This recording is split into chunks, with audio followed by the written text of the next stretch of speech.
চাই যেতে। আমি একদমই যেতে চাই না, আমার মুড ভালো নেই আম্মু, আমি যাব না যাব না যাব না। দরকার পড়লে তুমি নানু আর ওই যে ওদেরকে নিয়ে যাও, আমি একাই এখানে থাকতে পারবো মামিদের সাথে। তুমি যাও, আমি যেতে পারবো না আম্মু।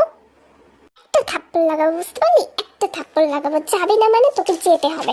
আমি কোনো না শুনতে চাই না, আর আমি তোকে বলছি, অর্ডার করছি তোকে, বুঝতে পারছিস না? তোকে উপদেশ দিচ্ছি, উপদেশ। তোকে যেতে হবে, আমি কোনো না শুনবো না। কেন আম্মা আমার পিছনে পড়ে আছো? তোমার কি কোনো কাজ নেই বলো? আমার সত্যি যাওয়ার কোনো ইচ্ছা নেই আম্মা, আমি যাব না যাব না যাব না। ইয়ঞ্জনীদের বাচ্চা বাচ্চা বিহেভিয়ার গুলো কোনো দিকেই পাত্তা না দিয়ে নিজের মতো জামা কাপড়গুলো গুছিয়ে নিচ্ছিল ব্যাগে, যেহেতু আজকে সে যাবে তার একটা ফুফুর বাসায়, আর ওখানে গিয়েই থাকবে বলছে। যার কারণে তের খুব রাগ হচ্ছে, ইয়ঞ্জন এরকম কেন মামার বাড়ি আসার পর তার ফুফুর বাসায় যেতে হবে। তো সে তো আর বোঝে না, সে অনেকটাই ছোট, সে তখন পড়ে ক্লাস 4-এ। যার কারণে তার মাথায় এগুলো ঘুরছে না অত, মানে যে বোঝে না যে একটা মেয়ে শ্বশুরবাড়ি চলে আসার পর তার মানে কতটা রিলেটিভের সাথে সেই এভাবে একটা সম্পর্ক থাকে না। যার কারণে যখন সে আসে তো একটু যদি সম্পর্কটা ভালো হয় বা তাকে দেখতে পায়, কথা বলতে পারে, তার খুব ভালো লাগে। ইনফ্যাক্ট ইয়ঞ্জনের ফুফুরাও অনেক ভালো ছিল, যার কারণে এরকম একটা যাওয়ার সিদ্ধান্তে মানে তারা আসছে। ওতে এত রাগ করলো, এত তার আম্মুর সাথে ঝগড়া করছে, কিন্তু কোনো মানে কোনো কথাই শোনে না তার আম্মু। তার আম্মু ব্যাগ গুছিয়ে নেয়। তো তারা 4জন ওখানে যায়, 5জন সরি 5জন ওখানে যায়। ইয়ঞ্জন যায় মানে তের আম্মু, লিসা মানে তের নানু, আর রঞ্জিন ইয়াজি তের একটা মামাতো বোন, আরেকজন হলো তের মানে ইয়াজির মামাতো বোন। মানে বুঝতে পারলে তো সম্পর্কটা? তো তারা 3 বান্ধবী, তাদের মধ্যে খুব ভালো বাউন্ড আছে। তো তারা 3জন সেখানে যায়। ওখানে গিয়ে তারা একটু অবাক হয়ে যায়, কারণ তের আম্মু অর্থাৎ তিনজনের ফুফাতো বোনের সাথে সেখানে তার দেখা হয়ে যায়, আর তারও 2 ছেলে সেখানে উপস্থিত ছিল। তো বড় ছেলেটা college first year, inter first ইয়ারে পড়ে, আর ছোট ছেলে যেটা ছিল সে কিন্তু অনেকটাই ছোট, সে পড়ে হলো ক্লাস 3-তে বা 2-এ এরকম। গেস করো তো জাঙ্কুক কোনটা, আমি দেখতে চাই তোমরা কেমন গেস করো। তো এই সিনটা দেখার আগে গেস করে নি, আর যদি অ্যান্সারটা ঠিক হয় তাহলে তো খুব ভালো, তুমি ইন্টেলিজেন্ট। আর যদি ভুল হয় তাহলে ব্যাড লাক। তাহলে তোমরা নিজেরাই দেখে নাও কে জাঙ্কুক কোনটা। আরে বোন, তোকে যে এতদিন পর এইভাবে দেখবো বিশ্বাসই হচ্ছে না আমার, যে কত ভালো লাগছে। আর বিয়ের পর সেইভাবে দেখা সাক্ষাৎ হয় না, এবারে তুই আসছিস, অন্তত একদিন তো তোকে থাকতেই হবে। আর আম্মুর বাসায় আমি আসছিলাম জানিস। তুই, তোর মেয়ে কই? এটা তোর মেয়ে? কোনটা তোর মেয়ে? তোর 3টে মেয়ে হয়েছে? কি বলিস তুই? তুই তো জানিস ও হলো আমার বড় ভাইয়ার মেয়ে ইয়াজি, আর ও হলো ওর মামাতো বোন রঞ্জিত, আর এইটা হলো আমার মেয়ে। আমার মেয়ের নাম হলো তে। ও বাবা গো, কি মিষ্টি দেখতে হয়েছে তোর মেয়েটাকে। তা কোন ক্লাসে পড়ছে ও? এই তো ক্লাস 4-এ উঠছে। আচ্ছা চল আমরা ভিতরে যাই, গিয়ে হাত আগে ফ্রেশ হয়ে নি, তারপর অনেক গল্প করবো তোর সাথে। এতদিন পরে দেখা হয়েছে, আজ সারা রাত আর ঘুম আসবে কি জানি না, ঘুম ধরবেই না। চল, তোর সাথে অনেক গল্প আছে। আর কথা বলতে বলতে তাদের 3জনের সাথে মানে রঞ্জিত, ইয়াজি আর তে, তাদের 3জনের সাথে একটা ছোট্ট বাচ্চা ছেলে, মিষ্টি কিউট ছেলে, মানে এতটাও বাচ্চা না, তার সাথে পরিচয় হয়। তো আমি আগেই বললাম মানে জিনের ছেলে, অর্থাৎ তার মায়ের ফুফাতো বোনের ছেলে। তো তার সাথে তের পরিচয় হয়। এক ছেলেটি ছিল তের থেকে 3 বছরের ছোট, মানে 3 কি 2 সামথিং, এত বছরই তাদের এজ ডিফারেন্সটা ছিল। তুমি জাঙ্কুক, তোমরা 3জন এখানে আসছো, আমার খুব ভালো লাগছে। তো আমরা ফ্রেন্ড হতে পারি? তুই কত পিচ্ছি রে, তুই অনেক ছোট বাচ্চাদের মতো, আর কত গুলুমুলু কিউট, আমার থেকে তুই হাইটেও শর্ট। তোকে আমার খুব পছন্দ হয়েছে, কেন হব না রে? হ্যাঁ, আমরা ফ্রেন্ড। ওকে আমি আগে থেকেই চিনতাম, আর তুই তো আমাকে আগে থেকেই চিনতিস। তোদের বাসায় কত গিয়েছিলাম তোর মুসলমানের সময়, আই মিন খাতনার সময় গেছিলাম, মনে নেই? যাই হোক, কত মনে রাখতে হবে না। আর আমাকে তো তুই আরোই চিনিস, তুই হলে আমার বয়সে, তাই আমি তোকে ভাই বলেও ডাকবো না, আমার তুই বন্ধুই হোস। বাকি এরা 2জন কিন্তু সেম এজের, মানে তোর থেকে 3 বছরের বড়। তো এদেরকে আপু বলে ডাকবি, বুঝতে পারলি? না রে, আমাকে আপু বলে ডাকতে হবে না। তুই যে গুলুমুলু, তোকে দেখলেই আদর করতে ইচ্ছা হচ্ছে, টেডির মতো একদম তুই। না, তোকে আপু বলে ডাকতে হবে না আমাকে, বুঝতে পারলি? আমাকে তুই আমার নাম ধরেই ডাকিস, আমার নাম রুজিন। আচ্ছা ঠিক আছে, তোমরা যা বলবে আমি তাই করবো। আর তুই চুপ থাক, তুই আজি, তুই একটু বেশি কথা বলিস। শোনো, আর তোমার নামটা তো বললাই না, তোমার নাম কি? আমার নাম হলো তে, বুঝতে পারলি? আমি কত সুন্দর, তাই না? আমার নাম তে। তো চল ওদের বাসাটা ঘুরে দেখা। আর তোর ফোনটা একটু দিবি, একটু নেট নেবো, হটস্পটটা অন করতো, নেট নিয়ে আমি একটু কার্টুন দেখবো। নেট আবার খরচ করে দিও না, কারণ 12টার পরে আমি আবার অনেক জিনিসের রিপিট টেলিকাস্ট দেখি, তো পুরো নেট খরচ করে দিও না। অর্ধব একটা, 12টার পরে তো তোকে অন্য নেট দেবেই।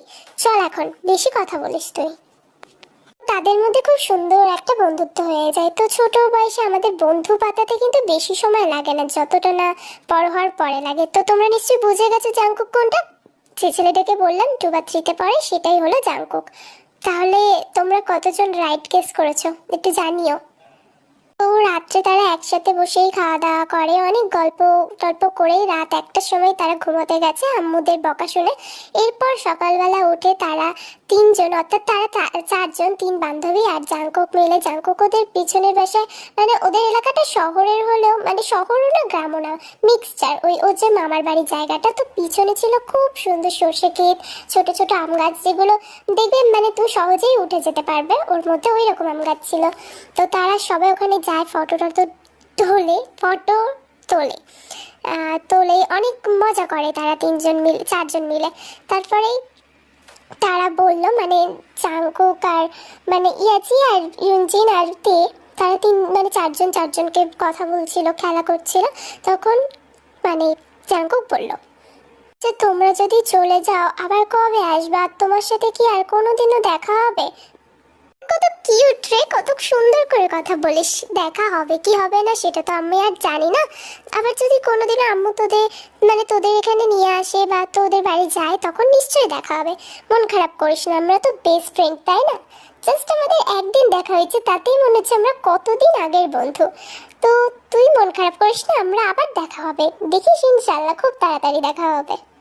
তুমি বলছো যখন আর মন খারাপ করছি না, তুমি তো কাল চলে যাবে, তাই এরকম বলছিলাম। আর দেখা হবে কি জানিও না।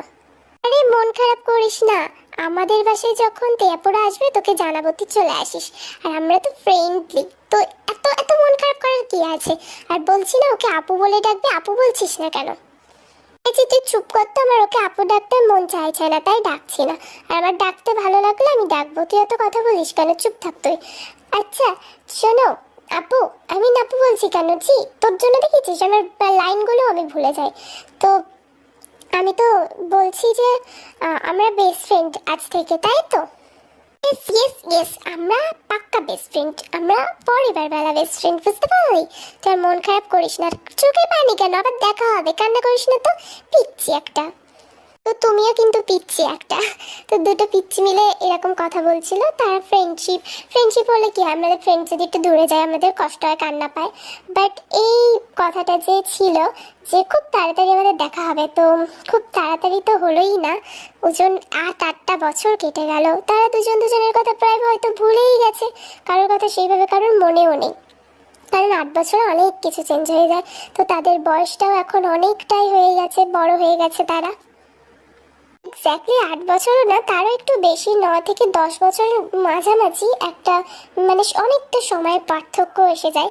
তো সেই অনেক বছরই কেটে গেছে প্রায়। এর বয়স এখন 20+ আর জাঙ্কুকের 18+, অর্থাৎ 80। তো এবার তারা দুজন অনেকদিন পরে এখন দেখা হলে কেমন রিয়াকশন হবে তাদের মধ্যে, সেটাই দেখা যাক। কিছুদিন পর তে নানুর বাসায় একটা বড় অনুষ্ঠান ছিল, যেহেতু তার একটা ছোট ভাইয়ের খাতনা ছিল। তো সেখানে তে যায়, আর ওখানে সে যাকে দেখে বিশ্বাস করতে পারে না। তে একটা, আগে বলে রাখি, তে একটা ভাইয়াও ছিল, যা ছোট ভাইয়া, তার থেকে অনেকটাই ছোট। তো তার ভাইয়ার সাথে ওই ছেলেটা বসেছিল, কথা বলছিল, গেম খেলছিল, হাসি ঠাট্টা করছিল। এবারে তখন ইয়াজি তার কাছে এসে বলে ওটা যে, মানে তে নিজের চোখে বিশ্বাস করতে পারে না, তের থেকে বেশি লম্বা তো হয়ে গেছে, আর আগের মতো যেন আগের থেকে সুন্দর হয়ে গেছে, আর খুব কিউট লাগছে। তে যেন নিজের দৃষ্টি একদম আটকে গিয়েছে সেখানে। ঠিক ধরছো, ওইটাই জাংকুক, আমাদের সেই ফ্রেন্ড। বাট আসার থেকে জানিস আমাকে একটা কথাও বলেনি, পাত্তাও দেয়নি। আমার একটা ভাব নিচ্ছে যেন ভুলেই গেছে। কিছু বলতেই যাবে তখনই সেখানে জিন আর আরএম চলে আসে, তের সাথে খোশালাপ করতে থাকে। বড়ই তো হয়ে গেছিস তুই, অনেক ভালো আছিস নিশ্চয়। এই যে আরে দেখো, এইটা হলো আমাদের সেই এই ইয়ঞ্জনের মেয়ে, কত বড় হয়ে গেছে না। সেই ছোট্টবেলায় ওকে দেখেছিলাম, তোমার সাথে তোর পরিচয়ই নেই, ভালো করে ওর সাথে দেখা করে নাও তো। মেয়েটা খুব মিষ্টি জানো, তখনও কেমন পাকা পাকা কথা বলতো, এখনো। ও, তুমি একটু বেশি কথা বলছো না জিন, মানে ও তো কথাই বলছে না, তুমি বলছো কথা বলছে।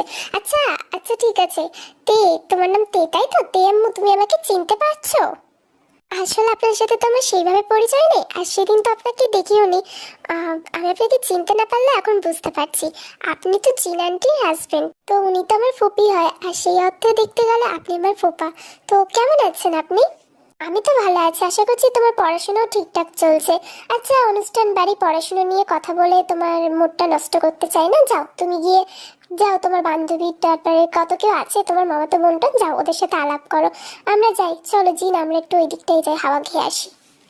তে কিন্তু অনেকবার জেকে সামনে দিয়ে চলাফেরা করছে, লাইক জেকে যাতে কোনো কথা বলে, মানে তের মনে কি এই প্রশ্নটা ঘুরেই যাচ্ছে যে কি তাকে চিনতে পারলো না। কারণ নিয়াজির কথা অনুযায়ী জেকে কারোর সাথেই তেমন একটা কথা বলছে না, এটা যেন তার মনে একটা এফেক্ট ফেলছে।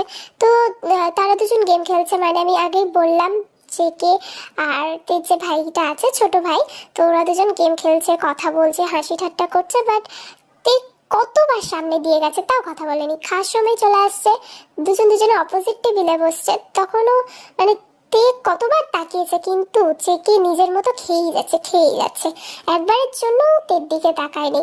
ইনফ্যাক্ট তে যখন বসেছিল তার আরো বান্ধবীদের সাথে গল্প করছে, জেকে কিন্তু পাশে একটা দরজার পাশে হেলান দিয়ে দাঁড়িয়েছিল। আর তখনও মানে কথা বল, মানে এমন একটা ভাব নিয়ে কথা বলছে যেন ওকে কথাগুলো বলছে, বাট জেকে তো জেকেই ফোনের দিকে তাকিয়ে কি একটা গেম নিয়ে পড়ে রয়েছে, কোনো কথা বলছে না, কারোর দিকে তাকাচ্ছে না। তো এরপর তাদের চলে যাওয়ার সময় আসলো, মানে জেকেরা তারপর চলে গেল, তখনও কিন্তু তে একটা আশা করেছিল যে জেকে এইবারে হয়তো কথা বলবে, তাকিয়ে আছে তার দিকে, বাট স্টিল জেকে কোনো কথা বললো না, তারপর তারা চলে গেল। আমি তো তোর কেউ না, বুঝতেই পারছি, ছোটবেলায় তুই আমাকে বলেছিলিস আমরা বেস্ট ফ্রেন্ড, যখনই দেখা হবে আমরা দুজন দুজনের সাথে কথা বলবো, মিশবো, কথা বলবো। এখন বড় হয়ে গেছি বলে কি আমার সাথে কথা বলা যায় না? খুব ঘ্যান তোর, যা, আমিও কথা বলবো না, এরপরে তুই কোনোদিনও কথা বলতে আসিস? আর কবে আর দেখা হবে কি জানিও না, অসহ্য ছেলে একটা, কথা বললে কি হতো তোর? সবসময় কি আমি আগে করবো? মানে জানি সেদিন তুই ফ্রেন্ডশিপ আগে করেছিস, আজকে আসতে পারলি না, বাজে ছেলে, তুই চেঞ্জ হয়ে গেছিস, ফালতু। আর কোনোদিনও না, তোর সাথে দেখা না হলে তুমি থাকতেও পারছি না, তোর ব্যাং, এখন কি করবো আমি? ওতে এর মনে অনেক কষ্ট লাগে, যেহেতু জেকে কথা বলেনি, তো এটাই স্বাভাবিক। ছোটবেলার ফ্রেন্ড যদি তুমি দেখো এক্সাইটেড হয়ে যাবে, তুমি কথা বলতে চাইবে, আর তোমার মনেও হবে যে কি কথা বলি, কি দিয়ে শুরু করব, কিন্তু সামনের থাকা ব্যক্তিটিরও তো আগ্রহ থাকা চাই। বাট যতদূর মনে হচ্ছে জেকের কোনো আগ্রহই নেই, তাকে যেন ইনডাইরেক্টলি মানে বুঝিয়ে দিচ্ছে, ডাইরেক্টলি বুঝিয়ে দিচ্ছে ইগনোরের মাধ্যমে, সে তার সাথে কোনো কথা বলতে চায় না। তো এটা খুব এফেক্ট ফেলেছিল। তারপর আস্তে আস্তে একটা মাস কেটে যায়, যার কারণে সেও ব্যাপারটা আস্তে আস্তে একটু ভুলতে শুরু করে। ঠিক সেই সময় তের সাথে আবারও দেখা হয় জেকের। এবার জেকের সাথে তে কোনো কথা বলবে না বলে ঠিক করে নিয়েছে। তো এটা ছিল মানে জেকে মানে তেদের তের নানুর বাসায় আবার দেখা হয়। সেই তের নানুর বাসায় তার মামা মামির অ্যানিভার্সারি উপলক্ষে একটা অনুষ্ঠান করা হয়েছে, যেখানে অনেক আত্মীয় স্বজন দেখা হয়েছে। তো তারা অনেক বড় করে অনুষ্ঠানটা করেছে, বুড়ো বয়সে ভীমরতি। তো যাই হোক, তো অনুষ্ঠানটা করেছে, করার পর ওখানে জেকেও এসছে। এবার কিন্তু জেকেকে তে দেখলো, বাট কোনো কথা বললো না তার সাথে, তাকেও সে ইগনোর করছে, কোনো কথা বলার তার ইন্টারেস্ট নেই। দেখ জেকে কাকে আনছি, এর আগের বারে তো মানে একটু ব্যস্ত ছিলাম, যার কারণে তোদের পরিচয় করিয়ে দেওয়া হয়নি, আর তোরা দুজনও দেখলাম কথা বলিসনি। তোরা কি দুজন দুজনকে চিনতে পারিস না? পরে থেকে গিয়ে জিজ্ঞাসা করলাম, ও বললো হ্যাঁ ও চিনেছে। তুই তো অনেক বড় হয়ে গেছিস, সত্যিকে লম্বা হয়ে গেছিস, ওর জন্য হয়তো একটু বুঝতে অসুবিধা হয়েছে, বাট তুই তো চিনতিস, কথা বলিসনি কেন? তোরা দুজন তো ছোটবেলার বান্ধবী, তুই বেস্ট ফ্রেন্ড বলতিস, বাড়ি গিয়ে কত ওর নামে কত কথা বলেছিস, তাহলে এখন বলছিস না কেন? কি হলো বল? কিন্তু মাথা নিচু করে চুপ করে বসে থাকে, তের দিকে একবার তাকায় না, কোনো কথা বলে না, গেমের মধ্যে মুখ গুজে বসে রয়েছে। তো জিন বিরক্ত হয়ে ফোনটা কেড়ে নিল, আর তে তখন তার হাত থেকে মানে আন্টি মানে জিন তার ফুপি তার হাত থেকে ফোনটা নিয়ে জেগের হাতে দিল আর বলল, থাক না ফুপি, মানে ওর হয়তো ভালো লাগছে না, আমি পরের সাথে কথা বলবো, তুমি যাও না, আম্মুরা মনে হয় তোমাকে ডাকছিল, আমি একটু ফ্রেশ হয়ে আসি। এরপরে মানে তে আর তার একটা বান্ধবী মিলে কথা বলছিল, তো সেখানে ইয়াজি আসে আর বলে যে মানে ওখানে ও এমন একটা কথা বলে যেটাতে বিশ্বাস হচ্ছিল না কানে, কারণ ওর থেকে ছেলেটা কত বড় তাও বলছে ওর ফটো দেখবে। মানে এখানে ইয়াজি বলে জাংকুকের যে বড় ভাইয়া রয়েছে তার পিকটা দেখতে চাই, সে এখন কেমন দেখতে হয়েছে এটা দেখতে চায়, যার কারণে সে বলল জাংকুকের সাথে গিয়ে দেখে কথা বলতে। তো প্রথমে না না করলেও পরে তার কি মনে হতে সে বলল ঠিক আছে চল। এরপরে ওরা দুজন মানে গেল, তো জেকে আর তার একটা ভাই দুজন শুয়েছিল রুমের মধ্যে আর একটা ভিডিও দেখছিল। তো তে গিয়ে দরজা লাগিয়ে দিল, তারপরে তার সামনে দাঁড়ালো, একটা মানে কেমন গুন্ডি স্টাইলে দাঁড়িয়ে রয়েছে। দাঁড়ানোর পর তাকে বলল তুই আমার সাথে কথা বলছিস না কেন বলতো, তোর প্রবলেমটা কি? কতবার তোর সাথে কথা বলার চেষ্টা করছি, বুঝছিস না আমি তোর সাথে কথা বলতে ইন্টারেস্টেড, আর কি দেখছিস ফোনে? আর আমাদের একটা কথা আছে, তোকে আগে শুনতে হবে। তুই হাসছিস কেন, কি হলো? আমি তোর মা সম্পর্কের হই, আমাকে চিনতে পারিসনি নাকি? আরে মনে নেই তোর, আমরা সেই সর্ষে খেতে গিয়ে ফটো তুলেছিলাম, সর্ষে ক্ষেতের মধ্যে ঢুকেছিলাম। ইয়াজি তুই একটু চুপ কর না, ওরা তো কথা বলছে নাকি, মানে তুই তো কথা বলছে, তুই আবার সর্ষে ক্ষেত মাঝখান থেকে কোথায় নিয়ে চলে যাচ্ছিস, সবাই কি ভাববে? আমার কি মনে হচ্ছে জানিস, ও মনে লজ্জা পাচ্ছে, আসলে আমি সম্পর্কে তোর খালামণি হয় আর তোরা মা হোস, তাই মানে ও লজ্জা পাচ্ছে। লজ্জা পাস না, লজ্জা পাস না, আমি তো তোকে অতটাও চিনি না, তাও বলছি লজ্জা পাস না। তুই কথা বলছিস না কেন আমাদের সাথে? জেকে কিন্তু হাসছিল তাদের কথা শুনে, লিটারালি তারা দুজনেই হাসছিল, তারা দুই যে ফ্রেন্ড ছিল দুজনেই হাসছিল, কিন্তু কেউ ওদের সাথে মানে কেউ কথা বললো না তের সাথে। এদের দুজনের দিকে একটু হাসি হাসি মুখ নিয়ে তাকালো, মানে ইয়াজি রঞ্জিন রোজের দিকে হাসি মুখ নিয়ে তাকালো, তের দিকে কিন্তু একটা গম্ভীর মুখ নিয়ে তাকিয়েছে। তাকানোর পর জেকে আর কোনো কথা বললো না, তার আম্মুর ডাক শুনে সে বাইরে চলে গেল। তো তাদের চলে যাওয়ার সময় এসে গিয়েছে, তাই তার আম্মু বললো রেডি হয়ে নিতে। তো তে এবারে অভিমান করে বলল এই দাঁড়া, সাইড দে, ওরা বেরিয়ে যাক, ওদের আমি বুঝতে পারছি আমার সাথে কথা বলার এখানে কারোর কোনো ইচ্ছা নেই, যা তুই চলে যা, কি হলো দাঁড়িয়ে আছিস কেন, যা। ও তে কিন্তু রুম থেকে চলে যায় আর একটা অন্য রুমে গিয়ে কান্না করতে থাকে, কারণ তার খুব খারাপ লাগছে। তো গেঞ্জি পরিবেশ সেই রুমটাই কেউ ছিল না, ফাঁকা ছিল, অন্ধকার রুম।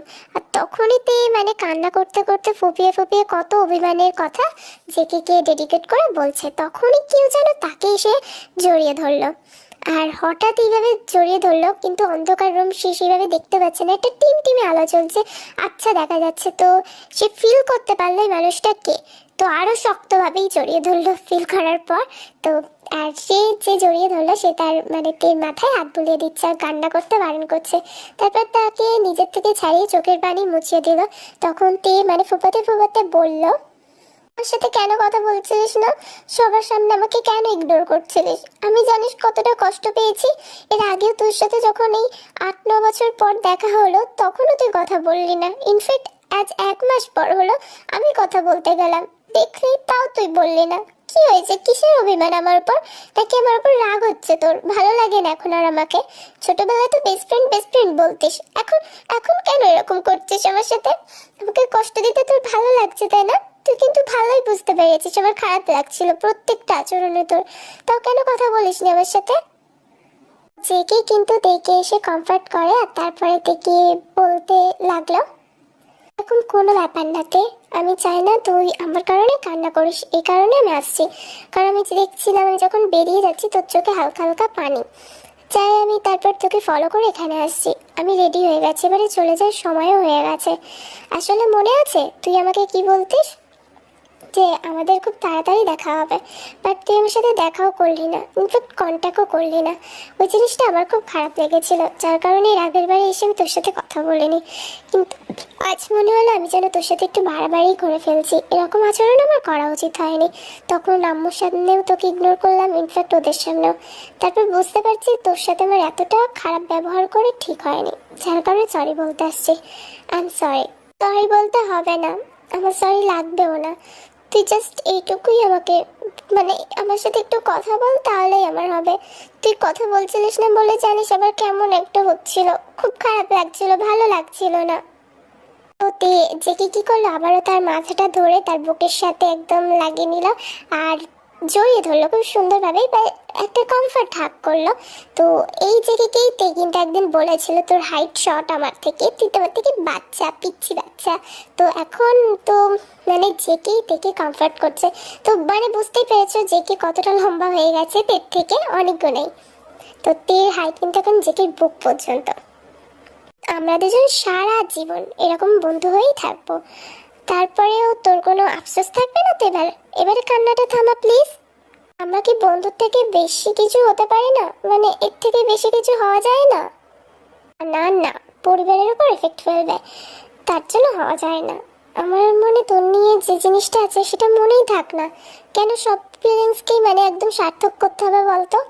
তো তেই কোনো কথা মানলো না জেকের, আর সে কি করলো, জেকের গালে একটা কিস করলো আর বললো I love you. I love you কখন কিভাবে মানে হয়েছে আমি জানি না, বাট আমি তোকে ভালোবাসি। এবার তুই না বলবি, আমি সেটা শুনে আরো কান্না করব, আর তোর ভালো লাগবে। কিন্তু তোর মনে আছে ছোটবেলায় আমাদেরকে টিজ করে ইয়াছি কি বলতো, তোকে আপু ডাকতে? আমি কি আপু ডাকতে পারি? তোর যদি এগুলো মন চায় এখন এগুলো আমাকে বলতে আসবে না। যদি ইচ্ছা হয় আমাকে এখানে একা রেখে চলে যা। যদি তোর অ্যান্সার না হয়, আর যদি তোর অ্যান্সার হ্যাঁ হয়, তাহলে আমাকে একটু টাইটলি হাক কর। আমি চোখ বন্ধ করে 3 গুনবো, তোর যেটা মতামত সেটা জানিয়ে চলে যা। চলে যাবি কেন? দাঁড়াবি দাঁড়াবি, মানে যেটা মতামত সেটা জানিয়ে আমাকে মুক্তি দে। আমার এই অস্বস্তিটা ভালো লাগছে না। তো তে কিন্তু চোখ বন্ধ করে 3 গুণ ছিল। তো একদম 3 গুণের পর তে চোখ খুলতে যাবে, তখন ভাবলো যে হয়তো জেগে চলে গেছে, বাট জেগে যায়নি, তাকে একটা টাইটলি হাক করে। তো তেও খুশি হয়ে তাকে হাক করে। জেকে অ্যান্সারটা আমরা বুঝে গেছি, তো জেকে রাজি। তোমাদের আমি একটা কথা বলি, এটা কিন্তু একটু ভিন্ন ধরনের গল্প, যেখানে নায়িকার থেকে নায়ক একটু 3 বছরের ছোট। ইনফ্যাক্ট এই ঘটনাটা কিন্তু বাস্তব বাস্তব ঘটনা, কারণ একজনের সাথে ঘটেছে ঘটনাটা। ইনফ্যাক্ট ঘটনাটা আমার হেভি ফানি লাগে, যদিও তারা দুজন কাপেল হয়নি, বাট ফ্রেন্ডশিপটাও হয়নি, ইগনোর করেছিল। কিন্তু তোমাদের মনে কষ্ট দেব না বলেই কিন্তু আমি ইগনোরটা দেখালাম না। স্টিল মানে যখন ওই তে কথা বলতে গেছে না জেকের সাথে, জেকে চলে গেল, তারপরেও কিন্তু তাকিয়ে তাকিয়ে হাসছিল, মানে যখন ব্যবহারগুলো মনে পড়ছে, বাট স্টিল কথা বলেনি তার সাথে। তো এখানে কিন্তু ওখানে কিন্তু তেকে কষ্ট পেতে হয়েছে, এখানে আমি সেই কষ্টটা দিলাম না। ইনফ্যাক্ট তারা কাপেলও হয়নি, প্রপোজও করেনি কেউ কাউকে। তবে ভাবলাম এটা একটা কাপেলের আমি যেহেতু দিচ্ছি, তো এটা চলতেই পারে। তো জানিয়ে তোমাদের কেমন লাগলো গল্পটা। আমার ভয়েস শুনলে তোমার ওরকম মনে হয়েছে? আসলেই না, আমি একদম সুস্থ আছি, ভালো আছি, আলহামদুলিল্লাহ। বাট আমার মনে হয় সবাই ডাটা মাইন্ডেড, কেউ সেটা দেখায় কেউ সেটা দেখায় না, এটা কোনো ফ্যাক্ট না। বাট স্টোরির মধ্যে খুব ভদ্র সভ্য, তো ওই কারণে এটা বলছো। না না, এটা স্যাড এন্ডিং দিইনি, তোমাদের খুশির জন্য এটা happy ending. I love you too. Thank you so much এত সুন্দর করে আমার ভিডিওটা দেখার জন্য আর আপসেট করার জন্য। ওয়েলকাম। Thank you. আমি তো আলহামদুলিল্লাহ ভালো আছি, আর তুমি আগে সুস্থ হয়ে নাও। অবশ্যই তুমি তোমার নিজের খেয়াল রাখো, ডক্টর দেখাও, অ্যান্ড যে কারণে অসুস্থতা সেটার জন্য অবশ্যই মেডিসিন নাও। নিজের খেয়াল রেখে তারপরে নিশ্চয়ই আমি বলবো দেখতে, তার আগে না। তুমি নিজের খেয়াল রাখো আগে। Thank you so much subscribe করার জন্য আর আমার চ্যানেলটা ভিজিট করার জন্য। Love you too. তো এই আপুটা অনেক কমেন্ট করেছে, তো থ্যাংক ইউ সো মাচ এত কমেন্ট করার জন্য, নিজের মতামত আমাকে বলার জন্য। Thank you so much. আলহামদুলিল্লাহ ভালো আছি, তোমরা কেমন আছো?